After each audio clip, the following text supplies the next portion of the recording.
Material ఉందట, పేలితే కష్టం పోకురు అంటురు.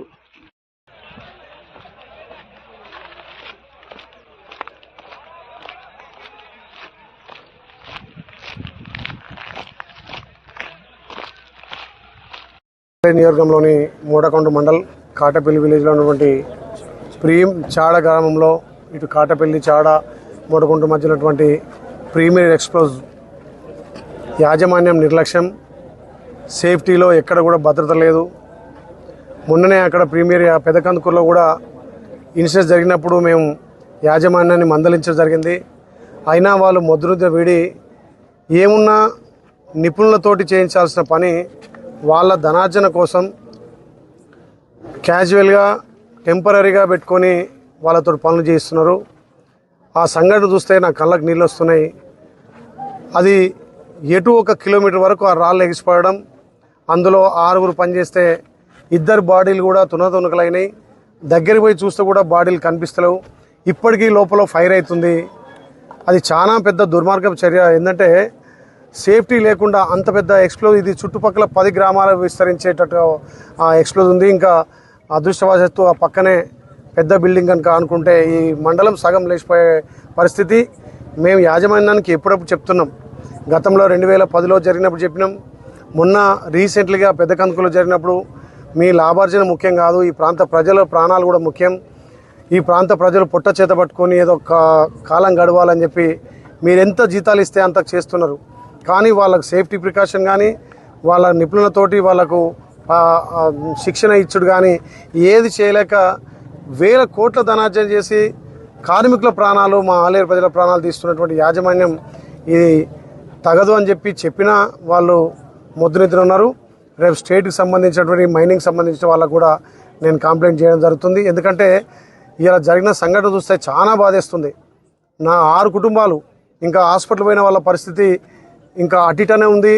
మరి ఆ స్వామివారిని కోరుకుంటున్నాం, వాళ్ళ ప్రాణాలు కాపాడాలి. ఇప్పటికి 2 అయితే చనిపోయినట్టుగా పూర్తిగా నిర్ధారణ అవుతుంది. తునకలైపోయారు. పెద్ద ఎత్తున నష్టం జరిగింది. రేపు పొద్దున తప్పకుండా యాజమాన్యంతో ఇక్కడ బాధితులకు కానీ హాస్పిటల్ ఉన్న వాళ్లకు న్యాయం జరిగే విధంగా ఈ ప్రాంత ప్రజల ప్రాణాలు కాపాడే విధంగా తప్పకుండా చర్యలు తీసుకుంటాం. ఈ సంఘటన మీద పూర్తిగా దర్యాప్తు చెప్తే వాళ్ళు నిర్లక్ష్యంగా వహించినట్టయితే చట్టపరంగా వాళ్ళ మీద తప్పకుండా చర్యలు తీసుకుంటాం. వాళ్ళు ప్రాణాల కంటే డబ్బే ముఖ్యంగా పనిచేస్తున్నటువంటి యాజమాన్యం, నేను స్థానిక ఎమ్మెల్యేగా ఉన్న 4 సార్లు మాట్లాడి సేఫ్టీ విషయంలో మాట్లాడితే కూడా కనీసం చర్చలకు రావట్లేదు. వాళ్ళు కనీసం వాళ్ళ కంపెనీ పరిస్థితి ఏందని చెప్పట్లేదు. రేపు మా సిపి గారితో చర్చించి ఎప్పటికప్పుడు ఆ కంపెనీలో కందుకూరు కానీ ఇక్కడ ఈ బాంబుల ఫ్యాక్టరీ కానీ అక్కడ ఉన్నటువంటి టంగుటూరు కానీ ఇప్పటి నుంచి పర్యవేక్షణ చేయాలి. మా సిపి గారికి ఇక్కడ డీసీపీ గారికి కూడా తప్పకుండా ఎప్పటికప్పుడుగా ఇన్స్పెక్షన్ అని చెప్తున్నా. గతంలో ఎన్నిసార్లు చెప్పినా ఎన్నిసార్లు హెచ్చరించినా ఈ యాజమాన్యం మొద్దునిద్ర. ఇలా దేశంలో నెంబర్ 1 కంపెనీగా పేరుంది, ఎక్స్పోర్ట్లో నెంబర్గా ఉండి కోట్ల కొద్ది గడిస్తే కనీసం ఈ ప్రాంత ప్రజలను పట్టించుకోక ఈ ప్రాంతంలో ఏమైనా డెవలప్మెంట్ యాక్టివిటీ చేస్తున్నారంటే ఎక్కడ కూడా డెవలప్మెంట్ లేదు. పక్కన్నటువంటి నియోజకవర్గం నుండి మునుగోడులో కానీ అక్కడ ఉన్నటువంటి దివీస్ కంపెనీ వాళ్ళు ఎన్నో తీర్ల వాళ్ళ ఫండ్స్ తోటి ఆ గ్రామాలను కానీ అక్కడ ఉన్నటువంటి ప్రజలను ఆదుకుంటున్నారు. కనీసం వీళ్ళు అక్కడ యారుట మండలం కానీ ఇక్కడ మూటకొండూరు ఆలేరుకు సిఎస్ఆర్ ఫండ్స్ కూడా ఇవ్వట్లేదు. వీళ్ళు ఏమున్నా ధనార్జనే ధ్యేయంగా పెట్టుకొని చేస్తారు. కాబట్టి తప్పకుండా చట్టరీత్యా చర్యలు తీసుకుంటాం.